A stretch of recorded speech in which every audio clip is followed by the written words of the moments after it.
You're standing before a magistrate in 1640 Massachusetts accused of a crime. You ask to see the law you supposedly broke. The magistrate looks at you with confusion, perhaps annoyance. The law, he says. The law is what we all know to be right and proper. The law is what has always been done. The law is what Scripture teaches and reason dictates. There is no law book to consult, no statute to read, no constitutional provision to cite. The magistrate will decide your guilt based on what he believes the community has always considered criminal, what English tradition suggests, what biblical passages seem relevant, and what his own conscience tells him is just. You might be punished for an act that wasn't clearly illegal when you did it. Or you might escape punishment for something that seems obviously wrong because no one thought to prohibit it explicitly. This was justice in early America, a bewildering world where laws existed in collective memory, cultural tradition, and moral intuition rather than in clear written codes, where judges essentially made law while claiming only to discover it, where what was criminal in one colony might be perfectly legal in the next. Welcome to the chaotic world of unwritten law in early America. To understand how early Americans enforced laws without written codes, we must first grasp the legal inheritance they brought from England and how it functioned, or more accurately, struggled to function, in the radically different context of colonial America. The English legal system that colonists carried across the Atlantic was based primarily on common law, a body of legal principles developed over centuries through court decisions rather than through legislative acts.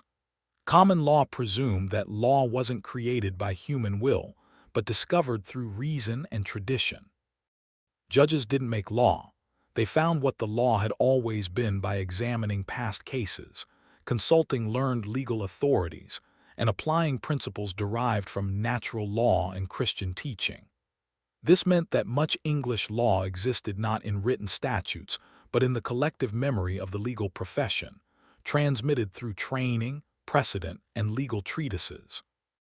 This system worked tolerably well in England, where centuries of legal development had created substantial written records, court reports, legal commentaries, and treatises like Sir Edward Coke's Institutes of the Laws of England, 1628 to 1644, or Sir William Blackstone's Commentaries on the Laws of England, 1765 to 1769.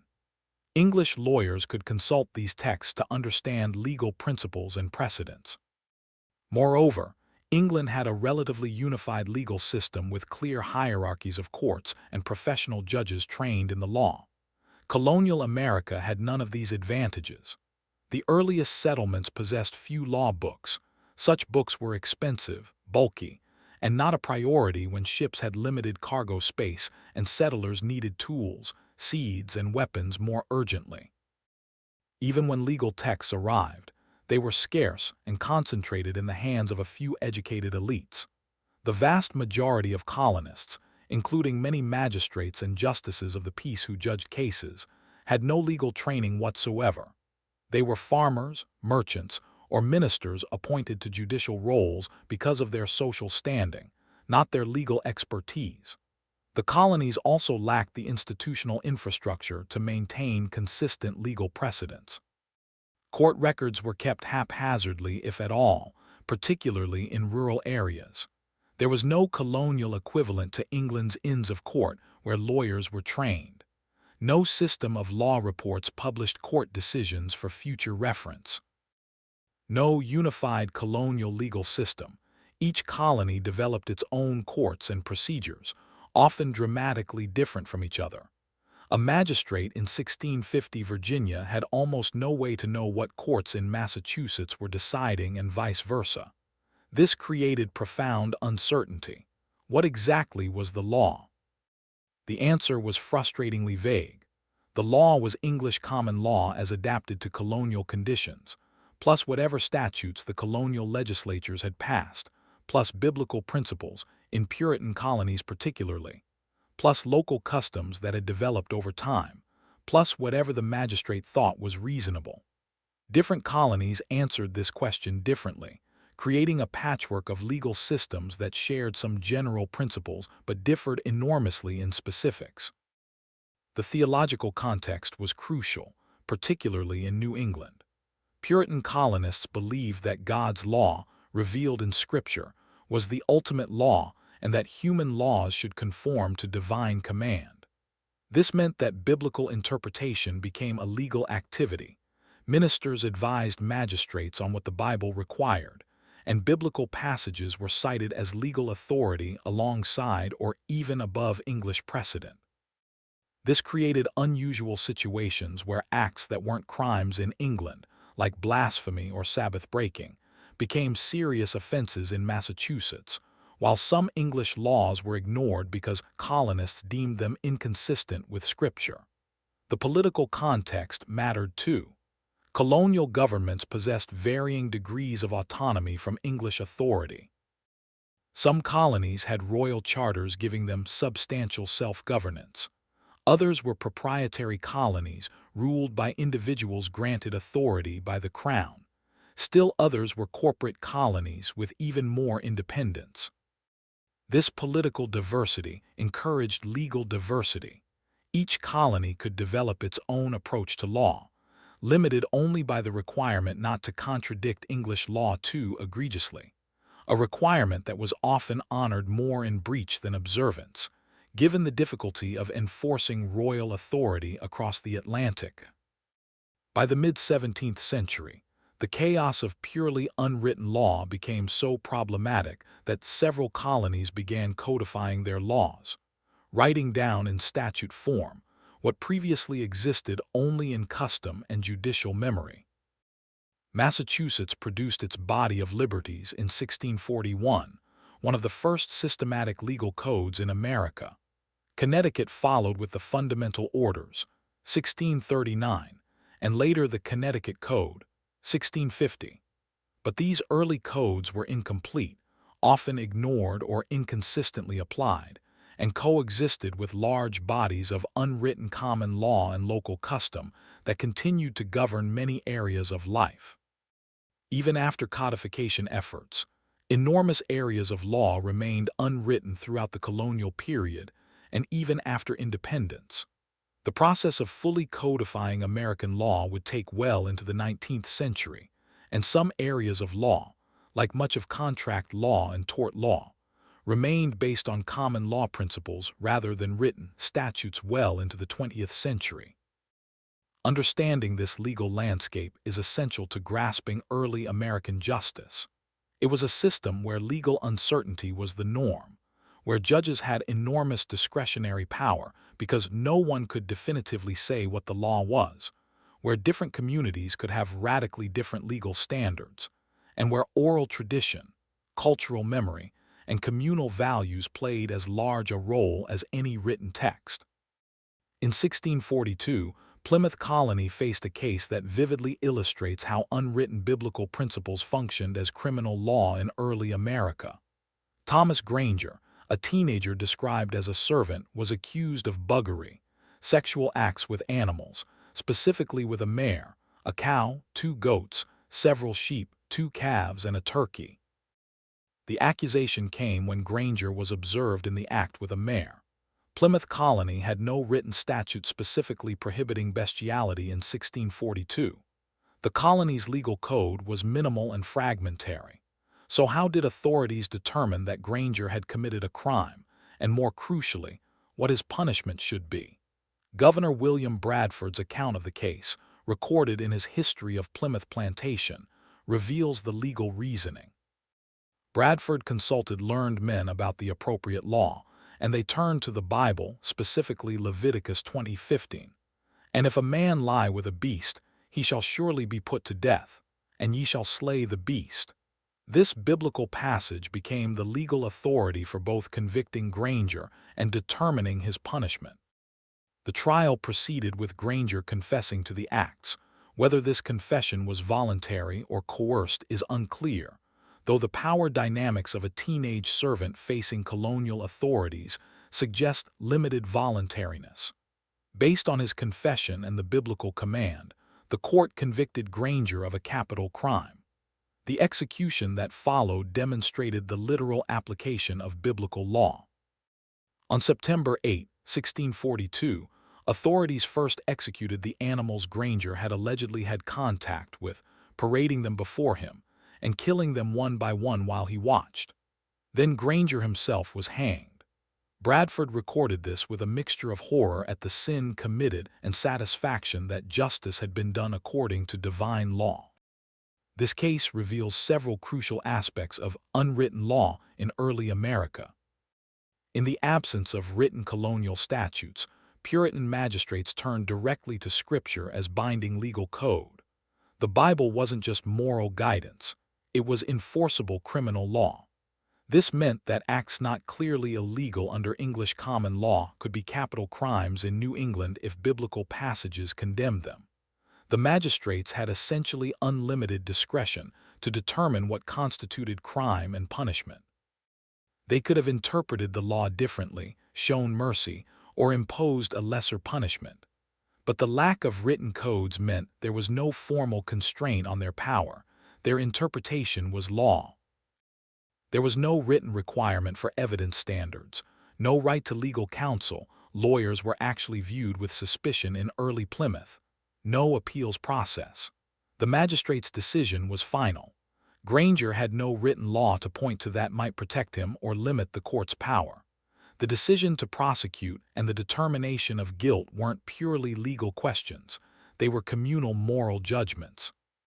The colony's leaders believed they were enforcing community values as much as divine law, and the public nature of the execution was meant to reinforce communal moral boundaries.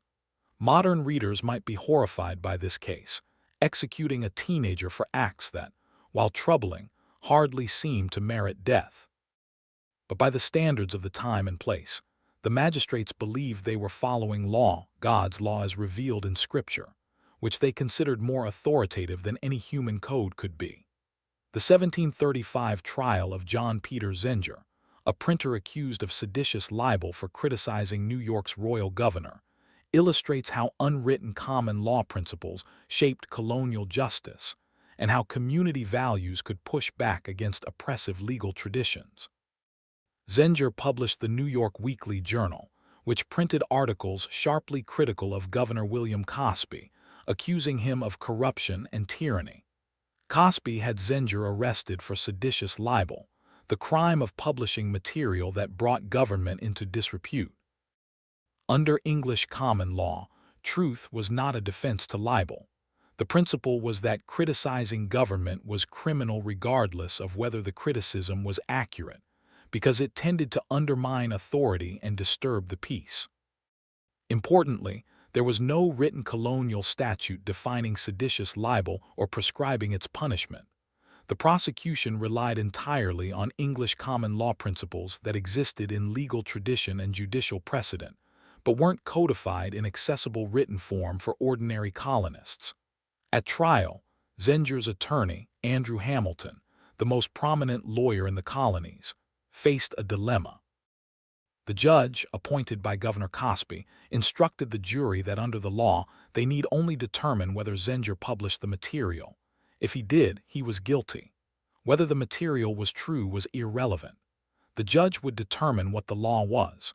The jury would only determine the facts. Hamilton made a radical argument. He urged the jury to ignore the judge's instructions and to acquit Zenger if they believed his publications were true, regardless of what the law said. Hamilton argued to community values and natural justice. It is not the bare printing and publishing of a paper that will make it libel.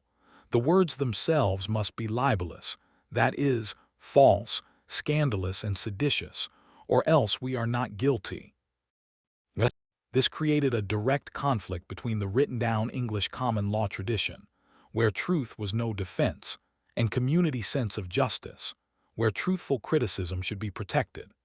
The jury, composed of Zenger's neighbors and fellow colonists who shared his opposition to Cosby's governance, acquitted him despite the judge's instructions and despite what the law technically required. The Zenger case demonstrates several aspects of unwritten law's operation. English common law principles understood by lawyers and judges often diverged from ordinary colonists' sense of justice. When these collided, juries, representative of community values, could nullify unpopular laws by refusing to convict. In the absence of accessible written codes, lawyers, oral arguments took on enormous importance. Hamilton convinced the jury through eloquent appeals to natural rights and community values, not through citing written statutes or clear legal authorities. Common law supposedly operated through precedent. Past decisions governed current cases. But in practice, precedent was malleable, especially in the colonies where past decisions were poorly recorded and selectively remembered. Hamilton essentially argued for creating new precedent based on reason and justice, rather than following English tradition.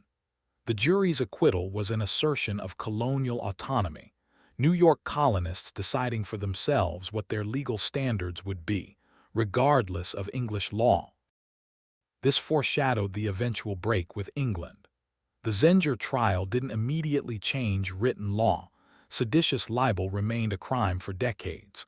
But it established a practical precedent through community action. Colonial juries wouldn't convict for political criticism of officials, effectively nullifying seditious libel law regardless of what legal authorities said. In the Trans-Appalachian frontier regions during the late colonial and early national periods, vast areas existed with minimal government presence and virtually no written law. How did settlers resolve disputes, particularly over land ownership, in the absence of legal codes or courts? Consider the typical situation in 1770s Kentucky, then the western frontier of Virginia. Settlers arrived in waves, claiming land through various methods. Some held written deeds or grants from Virginia, others claimed land through squatting, simply settling unclaimed land and working it. Still others claimed land through purchase from Native Americans, whose rights to sell land were legally contested. Multiple parties often claimed the same parcels, creating conflicts with no clear legal framework for resolution. There was no written law specifying how to resolve these conflicts. Virginia's land laws, to the extent they existed, were written for the settled eastern regions and didn't clearly address frontier conditions.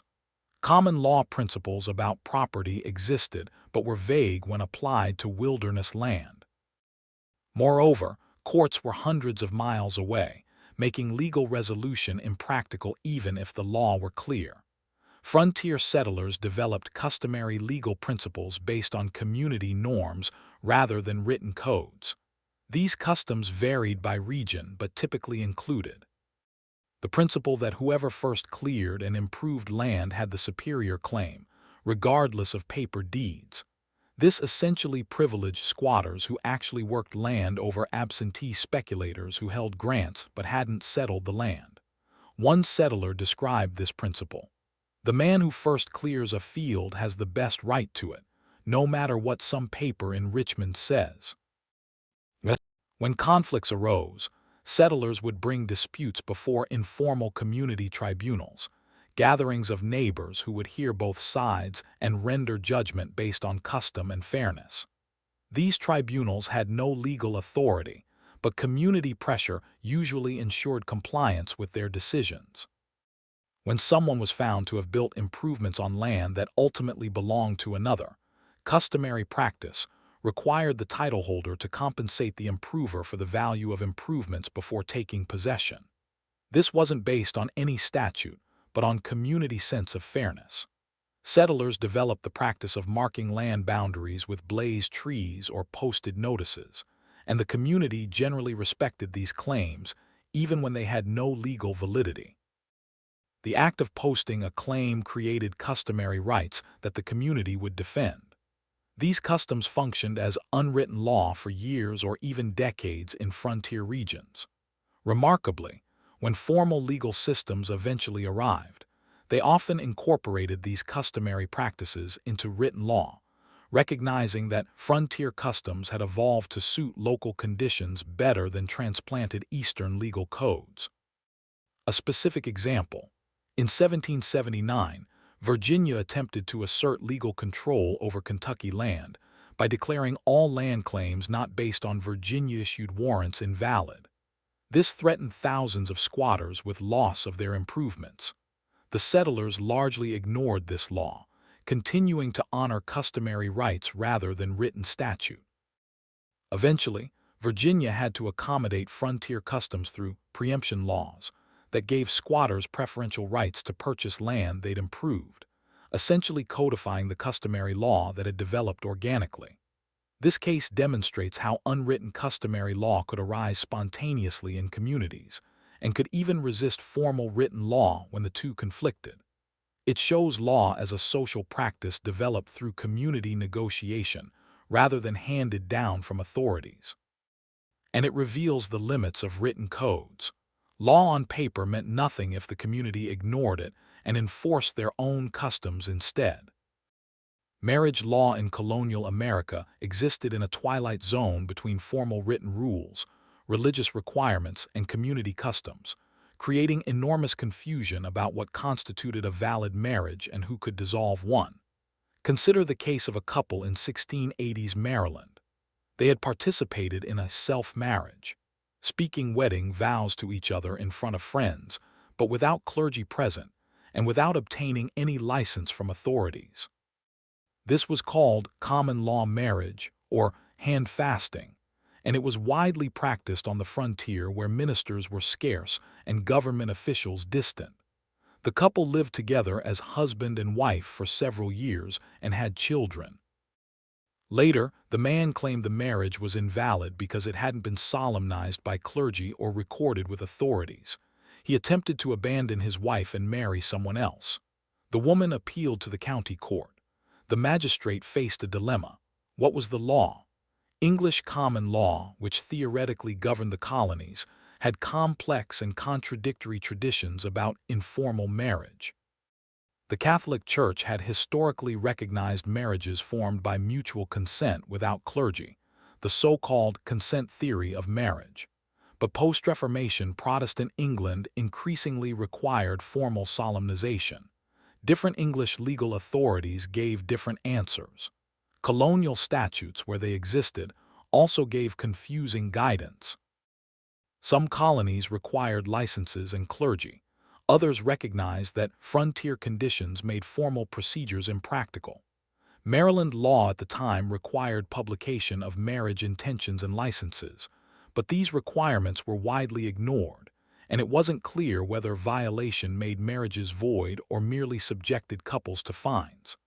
The magistrate had to decide based on custom, reason, and his sense of justice. In this case, he ruled the marriage valid. The couple had presented themselves as married. The community had accepted them as married. They had children together. And invalidating the marriage would bastardize the children and leave the woman with no support. The magistrate essentially created law by deciding the case, drawing on principles he thought reasonable rather than clear written rules. Divorce raised even more complex issues. English law in the colonial period generally didn't permit absolute divorce. Marriages could be annulled if they were invalid from the start, or couples could receive divorce from bed and board, legal separation, but not dissolution allowing remarriage. But different colonies developed different practices. New England colonies, influenced by Protestant theology that recognized some grounds for absolute divorce, granted divorces for adultery, desertion, and cruelty, even though this contradicted English law. Southern colonies generally didn't permit divorce at all. Middle colonies fell somewhere in between, with practices varying by county and magistrate. A woman in 1720s Connecticut, abused by her husband, petitioned the colonial assembly for divorce. There was no written statute specifying grounds for divorce or procedures for obtaining one. The assembly considered her petition, heard testimony, consulted biblical passages about marriage, and ultimately granted her divorce, essentially acting as a legislature, court, and church council simultaneously. Their decision created a precedent that subsequent cases would follow, gradually building an unwritten body of divorce law. These marriage and divorce cases reveal how intimate personal relationships were regulated through vague, contradictory, and largely unwritten legal principles. Couples had little certainty about their legal status. Magistrates exercised enormous discretion. Local customs varied widely, and community recognition often mattered more than formal legal status. If the community treated you as married, you were married, regardless of paperwork. This uncertainty had real consequences. Women who thought they were legally married sometimes discovered their unions weren't recognized, leaving them without the property rights and support obligations that marriage provided. Children's legitimacy could be questioned years after birth. People could face prosecution for fornication or adultery based on whether officials recognized their relationships as marriages. The gradual codification of marriage and divorce law in the 19th century responded to these problems. But even today, family law retains more flexibility and judicial discretion than most legal areas, a legacy of its origins in custom and unwritten tradition rather than clear codes. The system of unwritten, customary law that governed much of early American life had profound social consequences that shaped the developing nation's legal culture, power structures, and eventual embrace of codification and constitutionalism. When law exists primarily in judicial interpretation rather than in accessible written codes, judges wield extraordinary power. They can essentially decide what the law is while claiming merely to discover it. This created significant potential for arbitrary rule, magistrates imposing their personal preferences while claiming to follow law, with no written standard citizens could appeal to. The Granger case demonstrates this. The magistrates determined that bestiality was a capital crime based on biblical interpretation, and there was no written code Granger could cite to challenge this. This judicial discretion could be benevolent. The Maryland magistrate recognizing a common law marriage arguably acted justly, but it could also be oppressive, as when authorities prosecuted religious dissenters for crimes defined only in the moment. Unwritten law inherently advantaged the educated and wealthy. Those who could read English legal texts, who had access to the few law books in the colonies, or who could afford to hire lawyers understood the law better than ordinary colonists. This created power imbalances where elites could manipulate legal ambiguity to their advantage, while common people faced punishment for violating laws they didn't know existed. Land disputes particularly exhibited this dynamic. Wealthy speculators with written grants often prevailed over squatters with customary claims, even though the squatters had arguably better moral claims. The eventual democratization of law through codification and public education was partly a response to this inequality. The absence of uniform written codes meant legal standards varied dramatically across colonies and even within colonies. An act that was criminal in Massachusetts might be perfectly legal in Virginia. Divorce available in Connecticut was impossible in South Carolina. This fragmentation made it difficult for people to know what law governed them, complicated commerce between colonies, and created perverse incentives where people might move to escape legal obligations.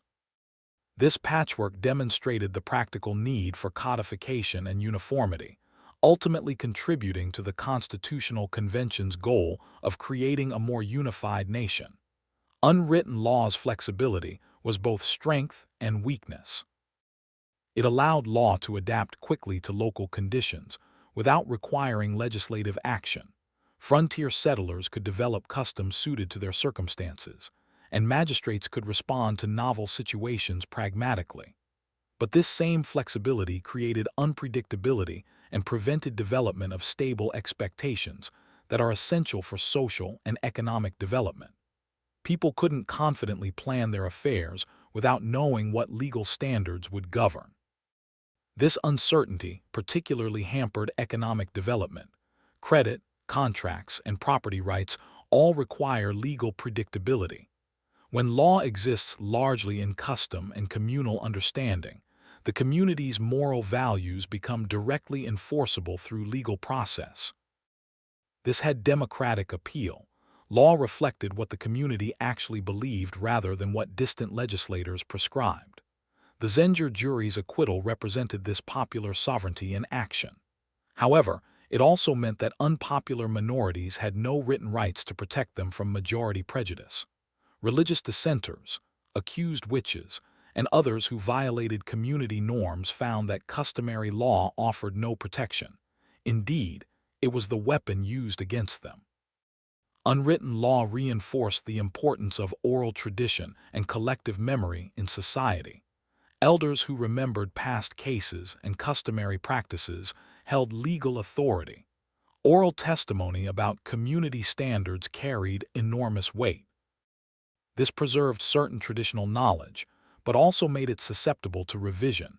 Memories fade, stories change, and oral traditions can be manipulated by those with influence over collective memory. Written codification, by creating permanent records, challenged elder authority but improved accuracy and accessibility. The chaos and injustice that unwritten law sometimes produced helped generate the movement toward written constitutions and codes. The American founders' insistence on written constitutions, documents that ordinary citizens could read, and that limited government power through explicit text, represented a rejection of the English tradition of unwritten constitutional principles. The revolutionary cry of no taxation without representation extended to no law without clear written authorization. The experience of living under largely unwritten law, where officials could essentially make up crimes as they went, contributed to American constitutionalism's emphasis on written limits on power, enumerated rights, and the principle that law should be knowable in advance. The use of biblical law in Puritan colonies demonstrated how religious authority could fill the void left by absent written civil codes. This established precedents and tensions about religion's role in law that persist today. It also showed the dangers of religious law enforcement. When theological interpretation determines criminal punishment, dissenters face not just civil penalties, but enforcement of religious orthodoxy through state power. The gradual secularization of American law and the First Amendment's religion clauses responded to problems evident in this early mixing of scriptural and civil law. The era of largely unwritten law in early America seems impossibly distant from our modern system of extensive written codes, published court opinions, and easily accessible legal information. Yet examining how unwritten law functioned reveals surprising connections to contemporary legal debates and persistent tensions in American law. Despite centuries of codification, American law remains heavily based on common law, judge-made law developed through court decisions rather than legislative statutes. Vast areas of law, including most of contract law, tort law, and property law, still rely primarily on common law principles rather than comprehensive statutory codes. When judges create new legal rules through decisions, as when courts recognized same-sex marriage rights before legislation in many states, or when they defined new privacy rights, they're continuing the tradition of law developing through judicial interpretation rather than written codes. The tension early Americans felt about judges essentially making law while claiming only to interpret it persists today in debates about judicial activism versus judicial restraint. Modern constitutional interpretation debates often involve disputes about unwritten historical understandings. Originalist judges argue that the Constitution should be interpreted based on how it was understood when adopted, but determining that original understanding requires reconstructing the legal culture of the 1780s, which itself was built partly on unwritten traditions and assumptions. The irony is that we're trying to determine the meaning of a written constitution by reconstructing an era's largely unwritten legal consciousness. The colonial experience of law based on custom and collective understanding rather than clear text makes determining original understanding extraordinarily difficult. There often was no single clear understanding, but rather competing interpretations based on different traditions and values. Much international law continues to operate through customary norms and general principles rather than written treaties, remarkably similar to how colonial settlers developed customary frontier law. When nations assert customary international law principles, they're arguing that consistent practice over time creates binding legal obligations even without written agreement, precisely the logic that made customary land claims enforceable in frontier America. The challenges are similar too. How do you prove what the custom is? Who determines when practice has become binding norm? What happens when customs conflict? Communities that distrust or lack access to formal legal systems sometimes develop informal justice mechanisms based on community norms rather than written law, paralleling how frontier settlers created customary dispute resolution. Examples include gang-controlled neighborhoods where street justice operates outside formal law, or immigrant communities that resolve disputes through community elders applying homeland customs rather than American law. These systems raise the same questions that colonial customary law did. Is justice served better by formal written law applied by official courts, or by community-based processes that respond to local values? What are the costs of each approach? Modern prosecutors exercise enormous discretion in deciding whom to charge and for what crimes, creating what some scholars call an unwritten criminal code that operates alongside formal statutes. Two people who commit identical acts might face different charges or no charges at all based on prosecutors' unwritten standards about what cases to pursue. This replicates colonial magistrates' discretion to prosecute or ignore offenses based on their judgment about community needs and values rather than mandatory written rules. The lack of written standards for prosecutorial discretion creates similar problems to unwritten law: unpredictability, potential for bias and abuse, and inequality in how law is applied. Modern administrative agencies create vast bodies of regulations, guidance documents, and informal policies that function like unwritten law. They govern behavior but often aren't codified in accessible forms or subjected to the same procedural requirements as formal legislation. Agencies interpret ambiguous statutes, issue guidelines that are technically non-binding but practically enforceable, and create expectations about legal requirements through informal communications. This administrative state operates somewhat like colonial magistrates who enforced law that existed in their understanding and interpretation, rather than in clear written codes accessible to ordinary citizens. As new technologies create novel situations that written law doesn't clearly address, customary practices and community norms develop to fill gaps. Digital privacy expectations, social media platform norms, cryptocurrency transaction customs, and other technology-related practices often operate through unwritten community understandings before, if ever, being codified in legislation. This mirrors how frontier settlers developed property customs that later became formal law. Modern digital communities are developing norms that may eventually be codified, but currently exist primarily in practice and collective understanding. Despite extensive codification efforts, law cannot be completely reduced to written codes. Statutes require interpretation, and interpretation involves unwritten assumptions, values, and traditions that judges bring to texts. The colonial experience suggests that law is always partly unwritten, residing not just in texts but in the legal culture's shared understandings, in judges' background assumptions, and in community values. Recognizing this doesn't mean abandoning written law, but rather acknowledging that written codes alone don't determine legal meaning. They operate within interpretive communities whose understandings are partly unwritten and constantly evolving. The world of early American justice, where law existed more in collective memory and cultural tradition than in written codes, seems alien to modern Americans accustomed to searching legal databases, consulting written statutes, and expecting law to be knowable in advance.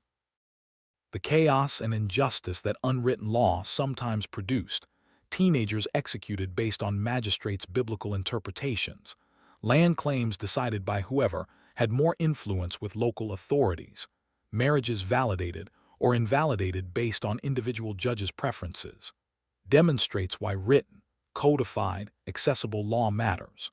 The gradual movement toward codification and written constitutions that accelerated after the Revolution represented hard-won progress. The idea that criminal law should be written in advance, that citizens should be able to consult codes to know what's prohibited, that judges should be constrained by written rules rather than exercising unlimited discretion. These weren't obvious or inevitable developments, but responses to the problems unwritten law created. The U.S. Constitution's ex post facto clause, prohibiting criminal punishment for acts that weren't crimes when committed, directly addressed abuses possible under unwritten law where authorities could essentially invent crimes after the fact. Yet complete codification remains impossible. Law always involves interpretation, and interpretation involves bringing unwritten assumptions, values, and traditions to written texts. Judges still exercise significant discretion. Custom and practice still develop to address situations that written codes don't clearly cover. Community values still influence how law is applied, even when statutes seem clear. The colonial experience of law operating partly through unwritten norms wasn't just a primitive stage we've transcended. It revealed something fundamental about how law actually works, even when we wrap it in the formality of written codes. The challenge is balance, having enough written law to provide predictability, limit arbitrary power, and ensure equality before law, while acknowledging that law must remain flexible enough to address novel situations and to evolve with changing social values. Pure written codes become brittle and outdated. Pure customary law becomes arbitrary and unpredictable. American law has been seeking this balance for over 2 centuries, and the tension between written rules and unwritten norms persists. Understanding how law functioned before comprehensive codification helps us appreciate both the progress we've made and the continuing challenges. It reminds us that law is a human creation, always imperfect, always reflecting the power dynamics and values of its time. And it suggests humility about our own legal system. Future generations may look back at our legal practices with the same mixture of fascination and horror that we feel toward Thomas Granger's execution based on Leviticus. What do you think? Should law be as fully codified as possible, or does unwritten law serve valuable purposes? When written law and community justice sense conflict, which should prevail? How do we balance predictability against flexibility in legal systems? Share your thoughts in the comments below. If you found this exploration of early American law engaging, subscribe to our channel for more deep dives into the legal and social systems that shaped American history. Hit that notification bell so you don't miss our next investigation into how Americans have grappled with justice, order, and the rule of law. And if you believe understanding legal history is essential to thinking clearly about modern law, please like and share this video. The era of purely unwritten law ended long ago, but the questions it raised about how law should be made, who should make it, and how it should balance stability and flexibility remain as relevant as ever. Thanks for watching, and remember, every written law we have today was once an unwritten custom that someone decided to formalize. Understanding that process helps us think more clearly about which customs should become law and which should.